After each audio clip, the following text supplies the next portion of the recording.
Our next speaker is actually joining us all the way from US, and he has a special connection to Croatia because his wife is Croatian. So I'm very curious to see what Croatian words Seth knows. So, Bok. Dobar dan, Dobar kako dan. si? Dobro, kako si Lipo mi ti? je. Oh, great. One big, I thought, yeah. I thought this whole presentation was in Croatian, of course. Oh, No? oh, I'll have to do this in English. Yeah, you can make it. Yeah, Yeah, Frida. super. Confidence pose. Power pose, yeah? Okay, super. You're ready. One big applause for Seth. Thank you. Thank you. Well, thank you so much. I am a co-founder of Founder-Led Sales, a free platform for helping founders navigate what we're going to talk about today. I'm also a venture partner at Point 9. I started about 5 years ago, and I was fortunate that I've worked with about 100 founders navigating what we're going to talk about. I was joking earlier that the first few founders I worked with, I didn't know quite as much, but know a bit more now. And I get to work with founders inside the portfolio, outside the portfolio, so if you have any questions, happy to talk to you, and maybe we can work together. So, what this is not about. So if you're here to figure out how to transition out of sales, sorry, maybe there's another presentation about that. This is not it. What I mean by that is founders are the steward of revenue, the caretaker of the revenue for the existence of the company. So while you'll transition into different phases, and I'm going to get into those phases, you're never out of sales. You're never out of revenue. And if you think about it, many of the public companies' CEOs, right, so they made it to the promised land. The founder is now IPO their company. You don't even have to sell it. You get to IPO it and keep running it. Those CEOs are in sales. They're going to sales meetings. They're closing the biggest clients. They're doing renewals. So there isn't kind of a, I'm going to get out of it at any point. But let's talk about the different phases that you'll transition through. So, finding product market fit, obviously. You don't really have a business, or you're not really doing any sales if you don't have product market fit. Acquiring customers, obviously. Making your first sales hire, building predictability, growing the team, and then sales leadership. So we're going to get into each of these in more detail. So what is finding product market fit? So a lot of people ask me how do product founders or technical founders do sales? Well, many of the best founders at finding product market fit are technical, are product people, and they talk to customers. So think about two parts of selling. It's discovery conversation, so talking to customers, understanding what it is that the customer needs, their pain, and then identifying if you have value in your product and your features, whatever it is, to solve that pain, right, to add that value. So I think founders are really good at having those conversations. The second part of it, the hard part of selling, is asking for the deal, right? And I think a lot of founders go through this. I've gone through this when I built product myself. You ask for feedback. People say, that's great. I love it. But until you actually get people willing to give you cash for that value, you don't really have a business, right? And you don't really know for sure how valuable it is. So when you have founders talking to customers or prospects looking for product market fit, I think the first challenging step for founders is to ask for that deal, close the deal. But once you start to do that, you can identify whether you have product market fit. You're also starting to figure out your ICP. You're starting to figure out kind of that initial go-to-market motion. What is that value proposition you put in front of who to get your client to actually, or prospect, to give you cash? So I think my definition of product market fit, or the definition of product market fit, technically is having one customer paying for your product. I'd say that's weak product market fit, is you have one, but you have it technically. So let's say you've found product market fit with your first customer. So what do you do next? Acquiring more customers. So this is a moment where I'll talk about different risks in each of these phases. So one is, I got my first customer, let's hire sales to do this for me, right? So maybe some of you have gone through that pitfall where you're kind of outsourcing the customer acquisition. But this is key, right? Because do you really have product market fit with your first customer? Just one? Not really. And who do you sell to? So you need to acquire more customers. So again, the process of acquiring customers is talking to people or prospects, trying to figure out who that ideal customer profile is, getting your value proposition in front of them, whether it's marketing, PLG, inbound, outbound, using your network. Like, what is that mechanism? So you're starting to build the muscles of sales and the sales engine that's going to drive your company forward from the earliest days of acquiring your first customers. So as you start to acquire more customers, you're trying to get some repeatability in this, right? We all want repeatability in our business, in our sales process. Makes it easier. You're starting to get that repeatable motion, and you're starting to figure out who your ideal customer profile is, what is maybe the steps you need to go through. It's going to be messy, but going through some steps to get them to give cash for the value that you're providing. And as you're acquiring these customers, are they sticking around? Are they happy customers? Are they expanding, right? And that starts to give you confidence in your product market fit and your ability to acquire customers, which is your go-to-market motion, right? So now as a founder, you're doing the things that we all talk about, right? Which is go-to-market motion, building a sales team, all these things. You're laying the foundation for that, and you're building up those muscles. And so as you start to acquire customers and get repeatability in that motion, we can think about making our first sales hire. And so I think this is a really important moment because a lot of founders want to hire their first sales hire so they can get out of sales. And I think we were just talking about this at lunch. A great measurement of when to make your first sales hire is when the founder's at capacity. So if I just had more hands, more time, I could generate more revenue. Not, I want to stop with this rejection. I want to, I have a repeatable motion. I know if I talk to this group of people, they will exchange their cash for my value for this product. So that you have a repeatable motion, somewhat repeatable in acquiring customers. And if you just had more time, you could sell more. That's a great way to think about making your first sales hire. So what is that first sales hire? Well, let's start with what it's not. So if you take away nothing else from this presentation, it's don't hire a VP sales as your first sales hire. And it's like become a meme now that if you want LinkedIn engagement, little secret, post don't hire a VP sales as your first sales hire on LinkedIn. It goes crazy, everyone loves it. Yet venture capitalists still continue to say, well, our best performing companies have a VP of sales. We've just given you money. You have money. Go hire a VP of sales. So they still give bad advice. It's also the allure of like, oh, I could just get a VP of sales to do all this sales stuff for me. I can go back to product. So if you do that, and I've talked to some founders over the past couple of days, we joke about this, and they're like, oh, I did that, and then I actually had to go back to the beginning after it didn't work out. So I'll tell you a story. So I joined a startup as an advisor. The founder had just fired the VP of sales and the whole sales team except for one salesperson. So what had happened was founder-led sales, found product market fit, was acquiring customers, right? In the first year, it was incredible. VCs gave him money. He hired a VP of sales. VP of sales hired a bunch of account executives. Those account executives need pipeline. Hired a bunch of BDRs, have this really big team that's growing, and they generated the same amount of revenue in year 2 that they did in year 1 with just the founder selling. So you burn all that cash, and he's kind of like, well, this isn't working. So he cleans house and fires everybody.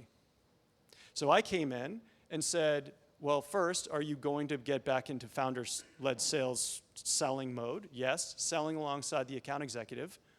Unfortunately, that business is now starting to grow revenue again, and we're going back through these stages, and he's like, he just lost a year of his life of cash, and now the company's far more distressed than it was when they had all that cash, had they go through these things. But the allure of hiring that VP of sales so he could just get back to product, right? It's like, I get it, and you could stop with all the rejection if you can just have someone sell this, but if you skip that step, you end up going back to it anyway. And of course, there's a few exceptions if you can hire a VP of sales who's actually an individual contributor that has some sales leadership experience and they're willing to get their hands dirty. But then I'd argue that's your first sales hire anyway. So what is a first sales hire? That's someone who is entrepreneurial. You're still in an experimental phase, so a plug-and-play sales rep isn't going to work. Usually really high IQ. They're smart. You're a founder. You're smart. You want to work with someone who's smart. You got to figure things out quickly. They got a pattern match. Entrepreneurial. They have to get shit done. They got to work really hard, right? This is a very hard moment for the company.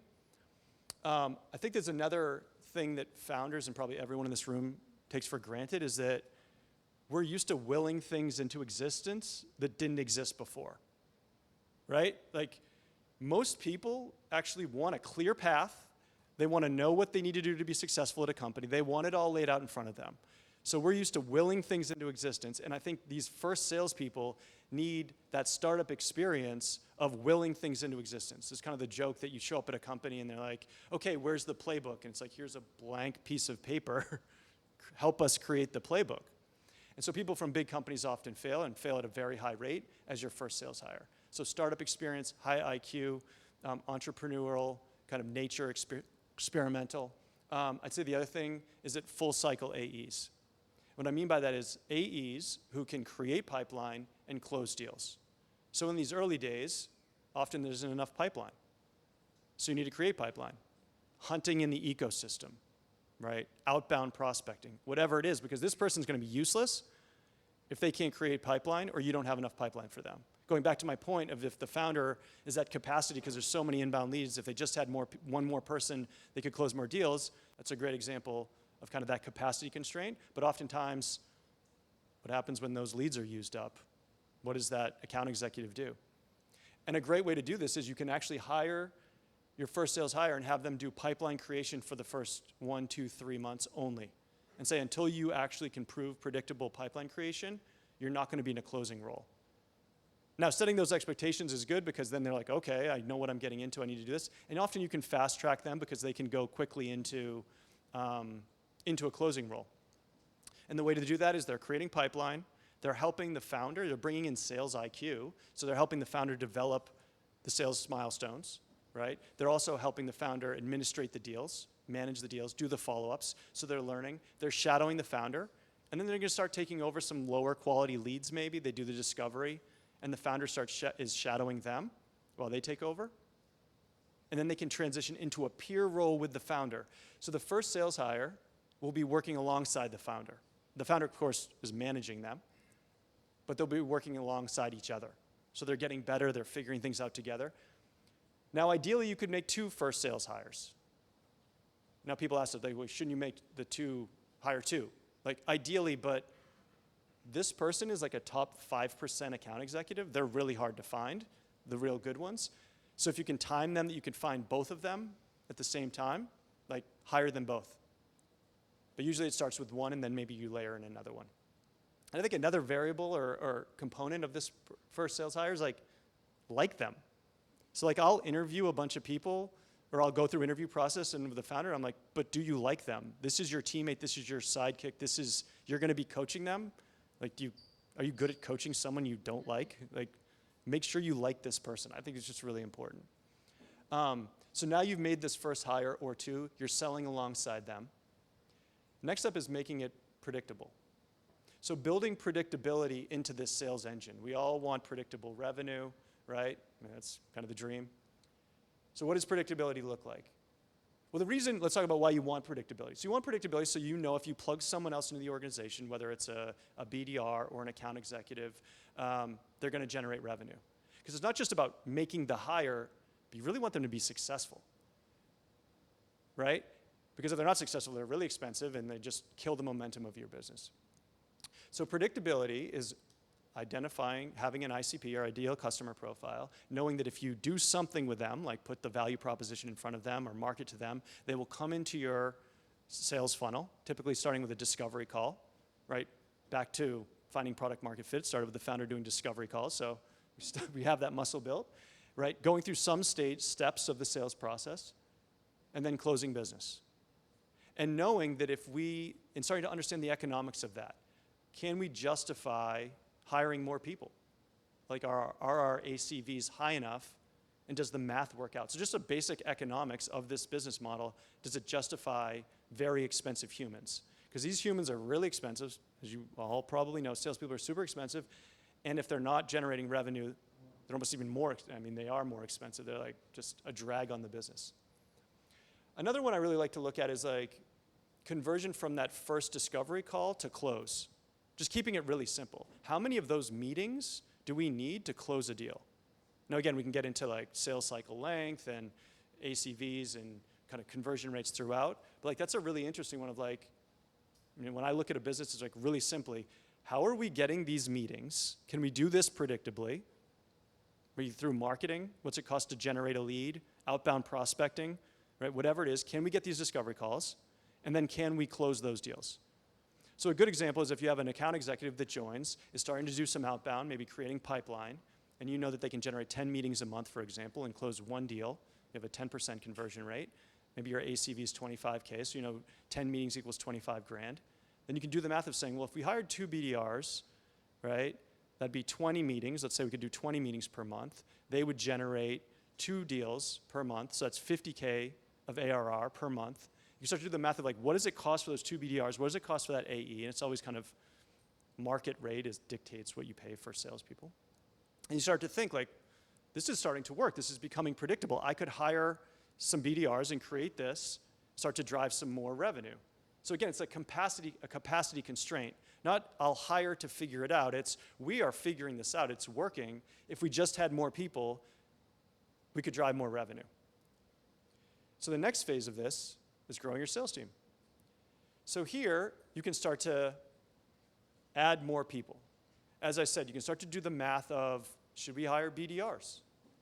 Should we hire account executives? And so this is an interesting moment because typically you want to make that first sales hire or 2, and it's working, and then you're like, I'll get a VP of sales. The thing about VPs of sales is the average time a VP of sales or sales leader sticks around a company is 18 months. And probably less if you take out the people that just stick around forever. So maybe it's a year. So you're probably going to fire your VP of sales, or they're going to quit, or it's not going to work out. And who's going to lead the sales organization once that sales leader's gone? So again, if you think about these different phases in this different transition, you're building up muscles to be able to step in and again, manage the team, be the steward of the revenue for the existence of the company because you understand it all. So as you grow the sales team and you kind of sequence in because of predictability and the math of it, you can start to layer in different people into the team. You're starting to manage that team. And as you're managing that team, you're probably not going to do a great job managing the sales organization. And someone asked me the other day, have you ever seen a product or technical founder become a great sales leader? And I haven't. I'm sure they're out there. Hopefully maybe there's somebody in this room. That'd be really cool. But typically if you are leading a sales organization in the early days, when it comes time to hiring a VP of sales, you want to actually, I'll get to that in a moment, but you want to make that hire and bring in a professional that's made all their mistakes at somebody else's company. So you're building up the muscle as you grow this team of managing a sales organization. It really prepares you to start to understand who you need in a sales leader. You've been managing it. Also, when they're gone, you can step in. What you're also doing is you're building up the ingredients to attract a world-class sales leader. So we were talking about this at lunch, and so I'm an ex-VP of sales, and what we're looking for to join an organization is the ingredients so we can paint our masterpiece, right? You're going to pay us a lot of money. And to get to these crazy growth goals to justify the 200 base salary, 200 variable compensation, so it's like 400 grand, I need to achieve really big revenue goals to justify that. Right? I think if you're only achieving $1 million in revenue, how long can you afford to pay someone 400 grand who's also hiring a bunch of salespeople? Like the math just doesn't work out and things collapse. So, one, you want to be able to justify that big expense, but also a VP of sales is looking for those ingredients. Do you have a sales organization that can predictably generate revenue, or a revenue generation that can predictably generate pipeline, right? Predictable pipeline. Every business that I run into that has a constraint, it's always pipeline. So can you generate pipeline? Then, do you have salespeople that are functioning, and is this working? And if it's I kind of expect it to be a bit of a mess, but if it's working and it's still a mess, that's actually opportunity. It's like, ooh, if I could tighten this up, apply some discipline, I could really do this. So world-class VPs are really looking for all those ingredients. And if you actually can't demonstrate those ingredients, what we're talking about at lunch is trying to have a founder who wants to hire a VP of sales, which they end up hiring a individual contributor that just has some sales leadership experience, but to try to thread that needle takes 7 months, a year to find that person. I'd also argue Like you're not looking just to hire a VP of sales so you can get out of sales management. You're really hiring someone who can be successful. So you're looking for someone who is attracted to the ingredients, and if a VP of sales is willing to take the job as like a first sales hire, they're probably not very good.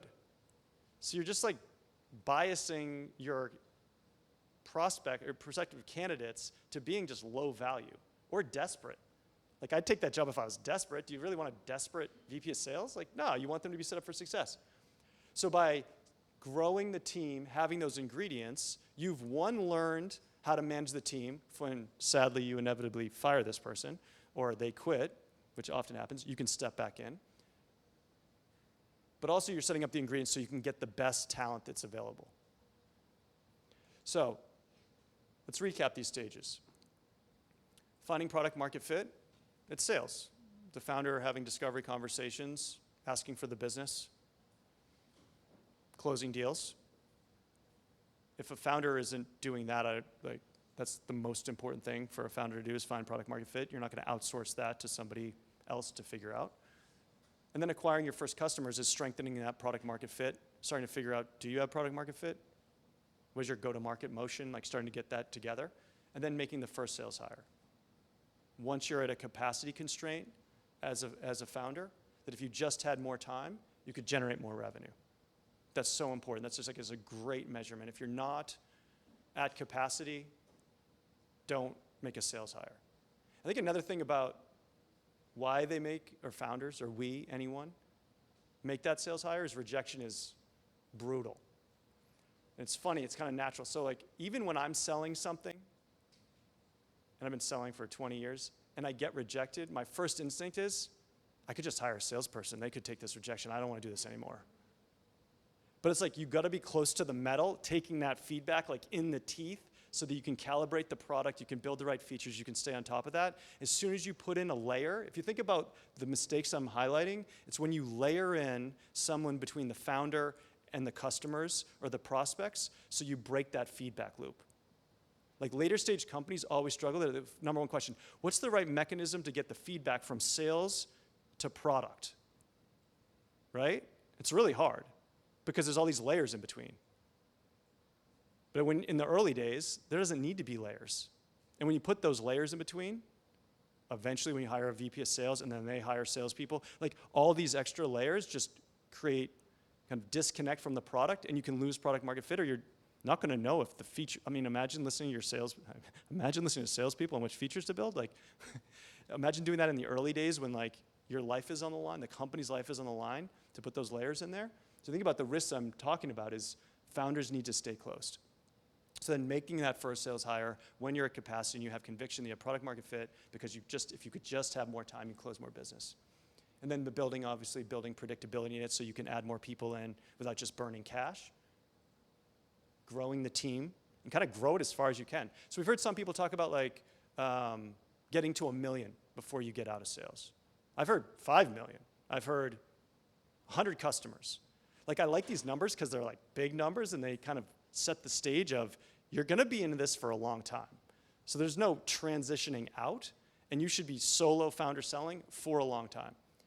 And while I'm not fixated on a specific revenue target, I am fixated on the repeatability in that acquiring customers. And then of course growing the team, and then ultimately hiring a sales leader. And once you hire that sales leader, another mistake that I hear a lot is that a founder's like, sales leader, I'm out. I can now go over back to product. And what I hear is that they've stepped away too soon without setting that VP sales or sales leader up for success. So it's working alongside them, making sure they're doing a great job. Because you've been managing the team, you know what great looks like. And then becoming their manager, being involved in pipeline reviews, right? Sitting in on pipeline reviews. Public company CEOs sit on their sales reps, sales leaders' pipeline reviews. They all report pipeline. Imagine if those guys are doing it, if those gals are doing it, you got to be doing it. And then making sure that that VP of sales is continuing to be successful and doing the right things. And because you've been in it throughout this whole process, you know what good looks like. So understanding what phase you're in, making sure you didn't skip any steps. That's the key to founder-led sales. So we do have a few minutes for questions.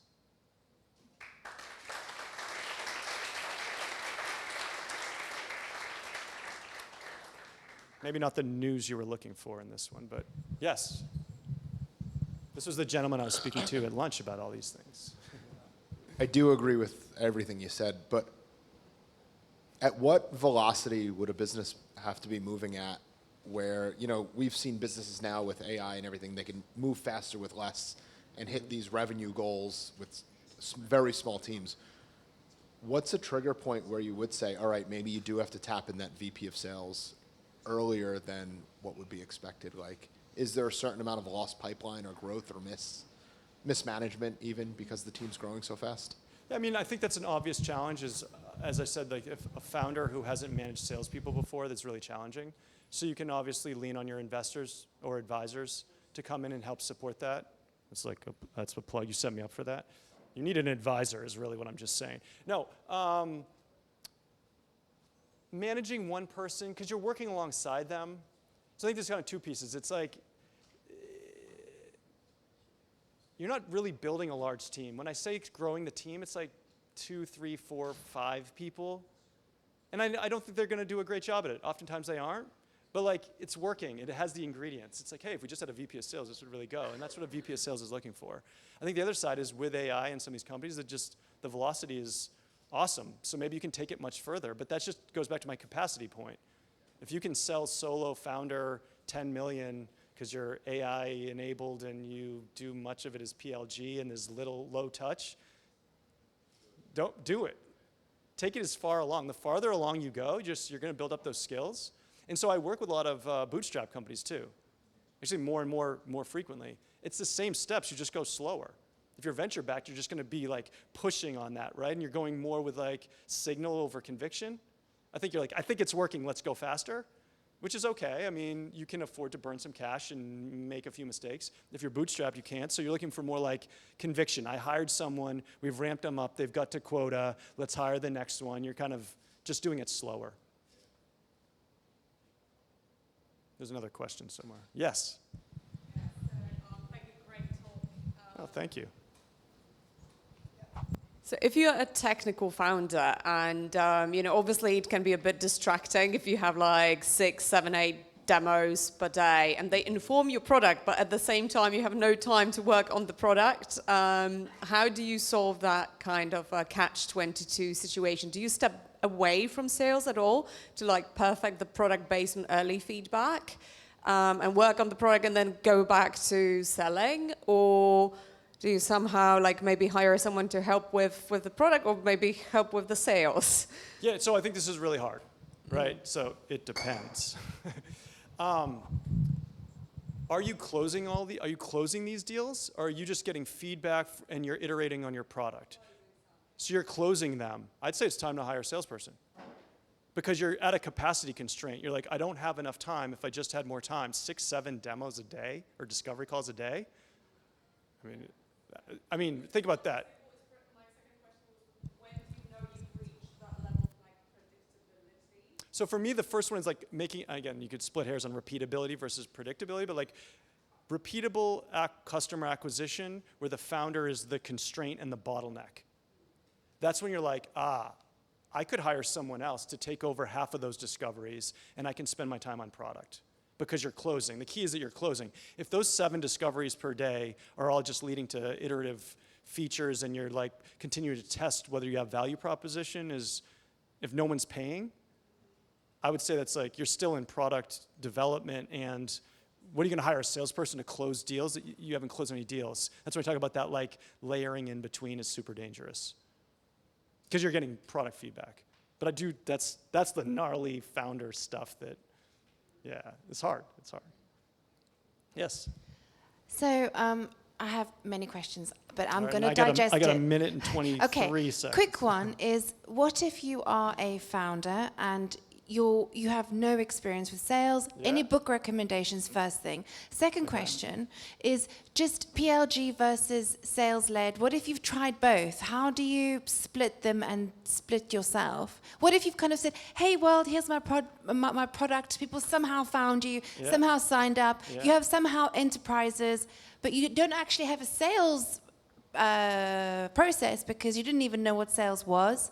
Like, What's the book? How would you tackle this problem? Yeah, so that's a really good one. I think it depends how high touch those prospects are. So with limited time, you want to touch the prospects that are most likely to close.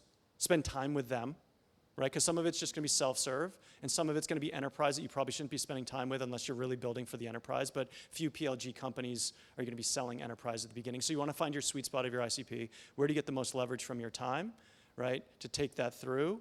And then, are you generating revenue? Because ultimately, it's the clients who are paying are the indication of your ICP that you want to go back to do that. My favorite book, Secrets to Power Negotiating. I think that talks a lot about sales. It's a sales version. It's a cheesy name, but lots of anecdotal stuff because you're all everybody should read that anyway because it's all about negotiations and you've all negotiated, but you're actually doing a game of negotiation and the people who actually understand that game are really good at it and the people you're doing it anyway. So that's a fun one. I didn't have another silver bullet for you, but I'm happy to talk to you about this stuff. It's cool. One more. When would you recommend to hire a cold outreach agency instead of hiring a salesperson? So very few cold outreach agencies are successful. Super high failure rate. Some are good. There are some exceptions. I like it as an experiment because if you're just comfortable burning cash, knowing there's low probability of success, then it's okay because maybe you figure something out. I tend to be pretty against that within a few exceptions. It's really who's the person doing the cold outreach for what agency. It's really specific to the person. And again, I've seen some exceptions. I think that's the founder's job in the early days. Like, is outbound going to be the thing that drives deals? Like, can you put your value proposition in front of prospects and have them bite? And I know it's getting harder and harder to do this because it's so noisy, but it's like, that's the early go-to-market motion. I think outsourcing is just, again, it's a layer between the founder and the prospect, and I think it's just tough. It's like, I almost want to say, like, just don't do it, except there are some that work, but I'd want to know what works, because trusting some outbound agency to figure out the value proposition, again, with a few exceptions who are really good, and their agencies are actually more like, they're putting together the value proposition versus actually just booking meetings. I think it's a tough one. Thank you so much. Thank you.